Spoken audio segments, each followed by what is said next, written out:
Today, I want to jump right in to the Republican National Convention discussion with Mike Brest, reporter at the Washington Examiner, because it is Washington Examiner Wednesday here on Jimmy at the Crossroads. And that means we like to check in with our friends at the Examiner, reporters, commentators, anybody who can really provide insights on what's happening. And there are plenty of folks at the Examiner, including Mike Brest. Mike, welcome back to Jimmy at the Crossroads, sir. It's so good to have you. Thank you for having me.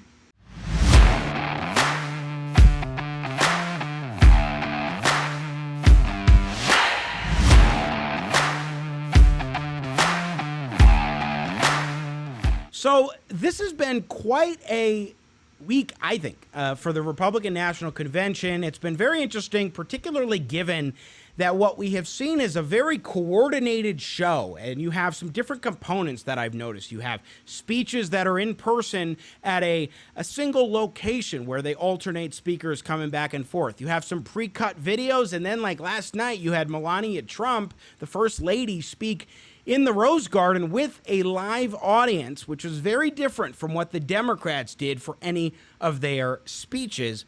What's your top line so far on how the Republican National Convention is looking, Mike?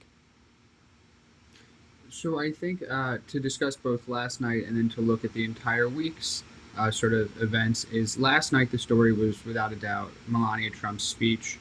She really, obviously she was sort of the keynote speaker of the night.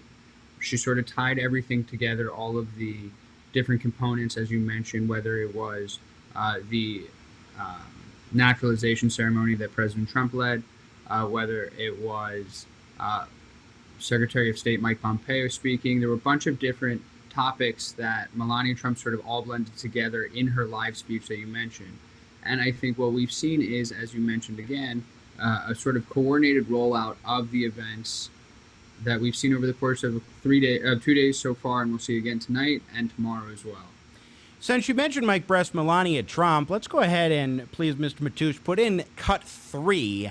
And this is just a sample of what Melania Trump had to say last night from the Rose Garden in the first address given by a First Lady at a national convention from the White House. I want to acknowledge the fact that since March, our lives have changed drastically. The invisible enemy, COVID-19, swept across our beautiful country and impacted all of us. My deepest sympathy goes out to everyone who has lost a loved one, and my prayers are with those who are ill or suffering. I know many people are anxious and some feel helpless. I want you to know you're not alone. My husband's administration will not stop fighting until there is an effective treatment or vaccine available to everyone. Donald will not rest until he has done all he can to take care of everyone impacted by this terrible pandemic. So in terms of Melania Trump and her speech, what did you make of that? So I think when you look at everything she addressed, she spoke a lot about sort of coming together. She acknowledged the lives that have been lost over the last couple of months, whether that's coronavirus or sort of what we've seen in the streets, or people who are just sort of not in a good position right now as a result of the coronavirus or the economy, or people who have had businesses destroyed in sort of protest, as well as people who are being affected by natural disasters as we prepare for inclement weather, a hard-hit hurricane to hit the southern part of the country. And so Melania Trump's speech really was trying to acknowledge the what people are going through and to provide empathy from the White House to average, ordinary American citizens. Once again, Mike Brest, our guest reporter at the Washington Examiner. So Melania Trump really was trying to strike a compassionate tone, talking about issues that were really impacting a lot of Americans. There was a tweet that was put out I found very interesting, if we have that and pick one. This is a reporter over at the New York Times and also a CNN political analyst. And I found this kind of striking, especially given the audience that it was presented for. Elena Plott over at the New York Times said that she's interviewed a whole lot of suburban center-right women who have been on the fence about voting for Trump in November. The First Lady's speech is going to stick, saying on Twitter, "One thing that has struck me in these interviews is that they are often looking for a reason to re-elect Trump. Any data point that helps them feel comfortable doing so, like seeing the First Lady evince some compassion, thus becomes very meaningful." There we go. We have the tweet up there. I found this interesting because of the source. It's coming from a liberal media outlet that's very critical of President Trump at the New York Times. But also, I know a lot of these Republicans who are sort of center-right, and they are wondering what exactly they're going to do come November, and just looking for some sort of a reason to vote for President Trump, especially suburban Republican women, and perhaps the personal connection with that Melania Trump was trying to bring helped with that. I think you bring up a good point. However, it should also be noted that when you look at 3.5 years of President Trump's policies and some of the statements he's made, whether that's official statements or what he does on social media, a lot of the rhetoric he has used has turned off suburban voters, from what I've heard, and has also turned off women in the suburbs as well, in particular. And so it will be interesting to see if the RNC and the president himself can help win back some of the voters that his rhetoric may have turned off. Once again, Mike Brest, reporter at the Washington Examiner, joining us. Let's talk about the dynamics overall of this convention. I found that they were very different, noticeably different from what we've seen in the past with the Democratic National Convention. I mean, already this is new, so it is different from the past because we're talking about a virtual convention. But we did have some of the, like with the First Lady, she was in person with an audience. I'm assuming that's going to be the case for Vice President Pence tonight and President Trump tomorrow night. Yet even most of the speakers who were not in front of a live audience like that didn't phone it in. They were actually present at one location where it seemed like there was a coherent narrative that was going on, which I didn't catch the same vibe from the Democratic convention last week. When you look back at the Democratic National Convention last week, you sort of saw a lot of sporadic videos that looks like they were taken in different places and sort of put together, as you mentioned. And so the RNC, I think, has tried to, they noticed sort of the disconfiguration or the discombobulation and has tried to do things to avoid repeating that mistake.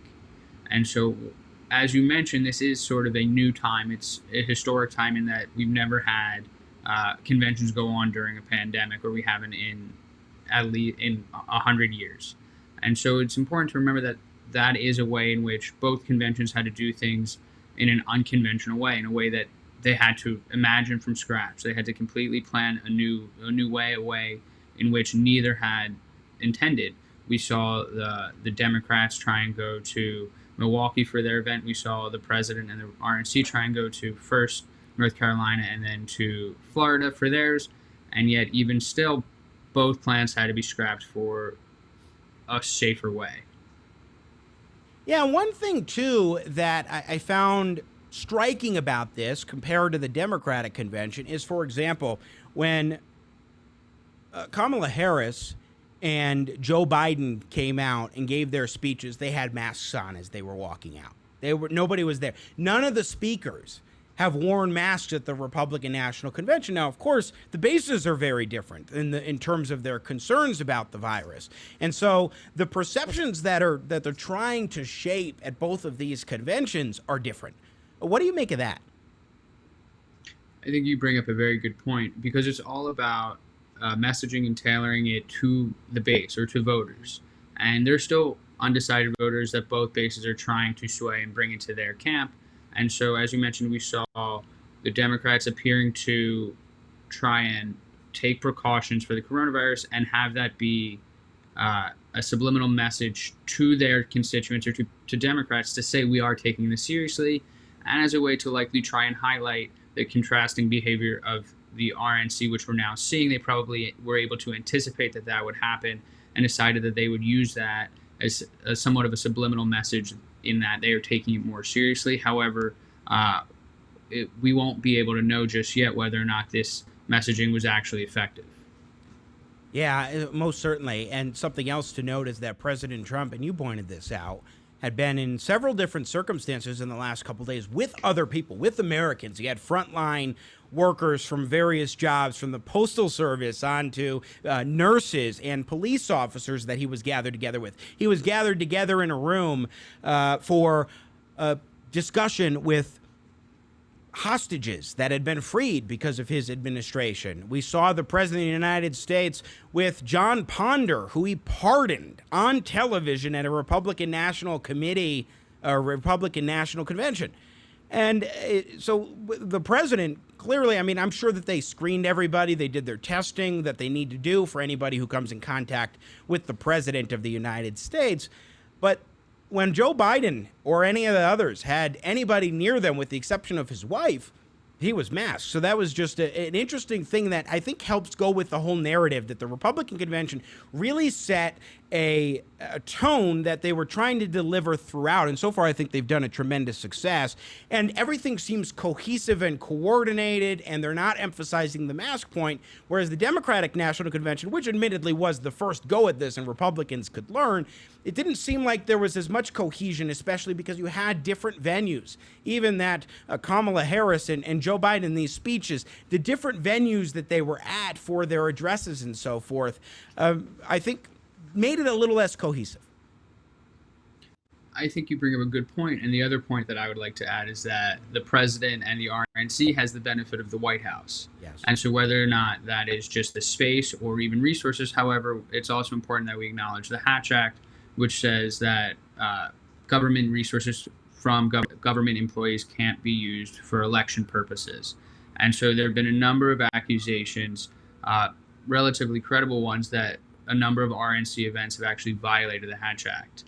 And the Hatch Act is not a legal act, so no one is facing prosecution. However, it is an ethical act. It's an act about keeping politics and keeping sort of winning an election out of governing in particular. And so whether or not that was Melania Trump speaking from the Rose Garden, or President Trump, who will be speaking from the White House as well on Thursday. And we also saw, breaking a norm, Secretary of State Mike Pompeo, who spoke, not only the first Secretary of State to speak at a convention in over 75 years, he also did it on a government-funded trip overseas. He recorded his speech in Jerusalem, Israel.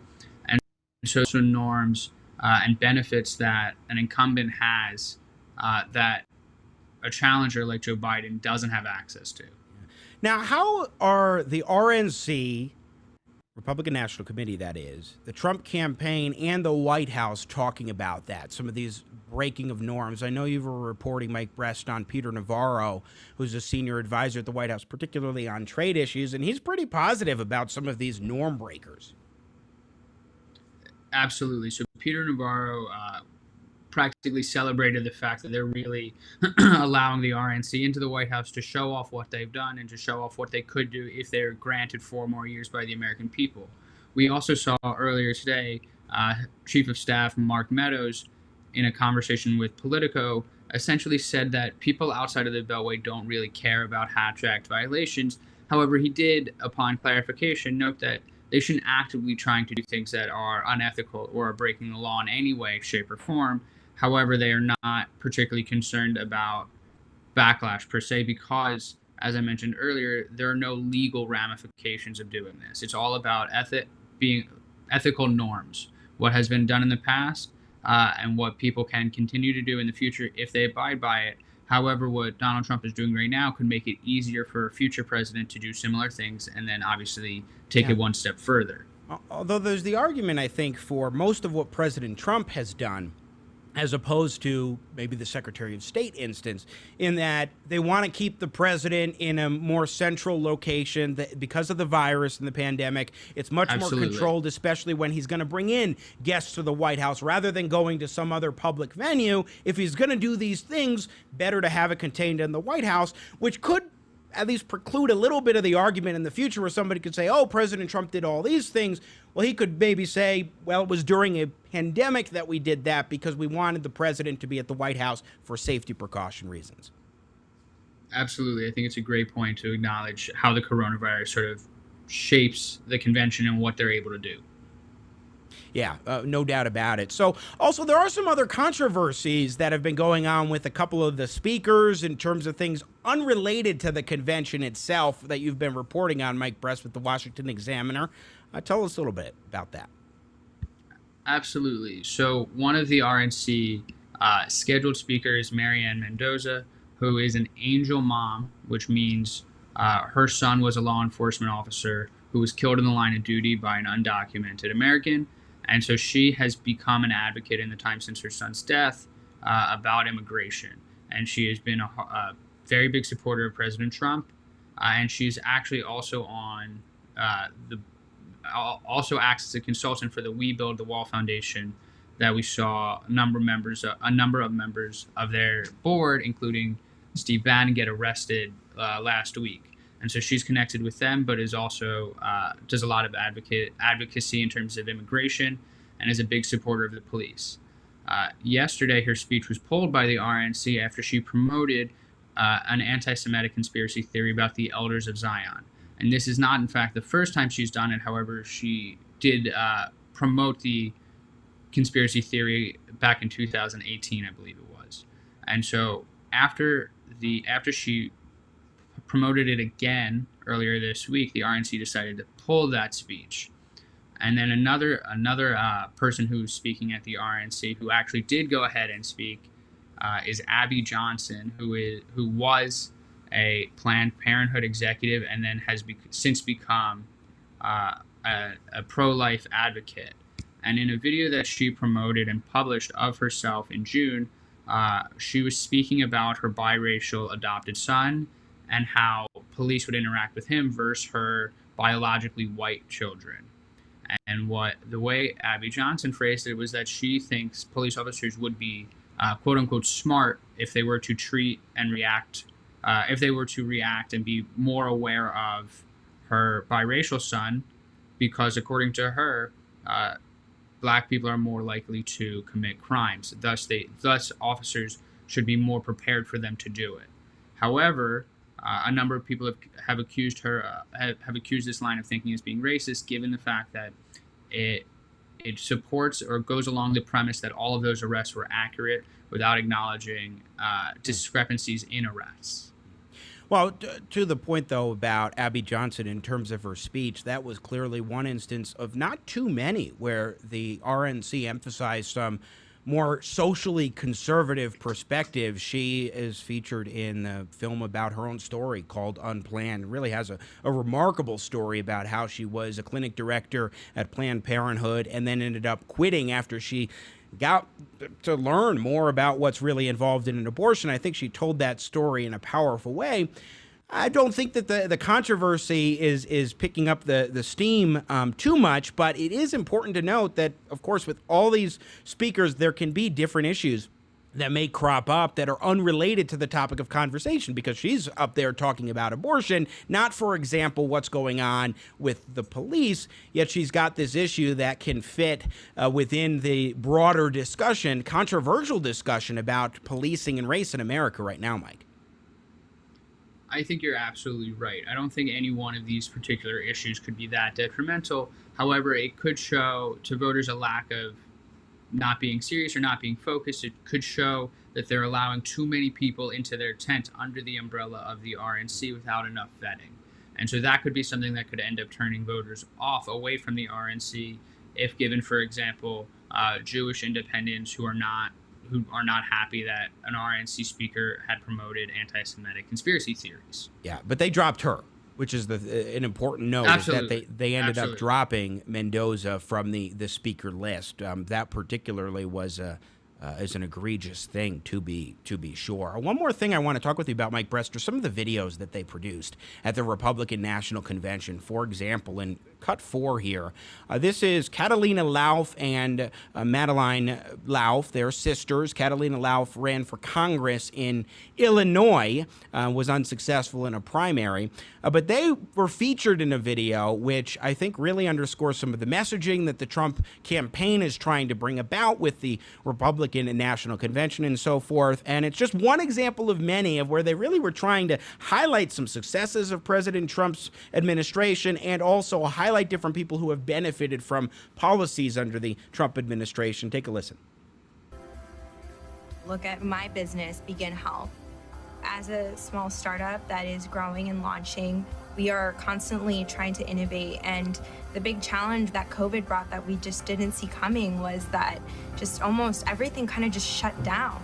And when you are a small startup and you have limited funding, and the funding is really only to kind of get you to that next milestone, we were really struggling. And so we were able to apply for a PPP loan, which really helped allow us to continue hiring and working and developing our products so that we could ultimately still launch. It's now more than ever so important to have a president and an administration that understands that small business is the backbone of our economy. Tax Cuts and Jobs Act was huge. Manufacturing, deregulation, fair trade. These are things that affected real Americans. We have a champion in the Oval Office who has this business background. He actually understands the need for small businesses like my sisters to survive. We aren't the stereotypical conservative. I mean, we come from Hispanic descent and we're millennial women, and that's not what the media wants. So that's a little example of some of the personalization that they were going for and the policy successes, in addition to the high-level production values that we saw from video after video, Mike Brest. Absolutely. I think, if anything, the Trump campaign has shown time and time again, and the RNC, that they're good at marketing and they're good at personalizing their messages. And so this is another example of that, which should be of note that interestingly enough, the people in the video also do sort of take a shot at the media, saying that it's not what the Democrats want in regards to them being Latino and Republican and conservatives. And so that's another interesting message that we've seen time and time again from the RNC and from the Trump campaign and from the president himself. Yeah, Mike Brest, one thing that was striking to me as well, kind of going off of that point, is the level of diversity. There's this perception that Republicans are the old white man's party, and there really was an emphasis on a variety of different backgrounds that Republicans come from. We just saw Latino women who were millennials there. Daniel Cameron, who is the Attorney General of Kentucky, gave just, I thought, an incredible speech. People are already talking about him as a rising star. He's African-American. He's 34 years old, also a millennial. We saw some variety there that I think Republicans, the Republican Party, and the Trump campaign were recognizing is important, especially because the Democrats were painting this perspective that, look, we're the party that is diverse, that welcomes people of all different backgrounds. And the Republican Party just said last night and the night before, wait a second, hold up. We've got a lot more people in our party than you like to present Democrats in the media. I think that's another reasonable point. I think it's really hard for whether that's pollsters or people in the media to really get an accurate representation of who is who subscribes to which political party and how to really qualify and quantify it. Yeah, no, very true. But I think that there is this perception of the Republican Party, and definitely the Republicans last night and the night before were trying to do away with that perception, because there are rock-ribbed Republicans and conservatives who are of all different racial and ethnic backgrounds, and we saw that. We've seen that so far, and I'm sure we're going to see it coming even more. I would expect the same moving forward. Mike Brest, breaking news reporter at the Washington Examiner. So great to check in with you, sir. Thanks for joining us today here on Jimmy at the Crossroads once again on Washington Examiner Wednesday. Thank you for having me, Jimmy. Thank you. Once again, Mike Brest joining us from the Washington Examiner. It is indeed Washington Examiner Wednesday.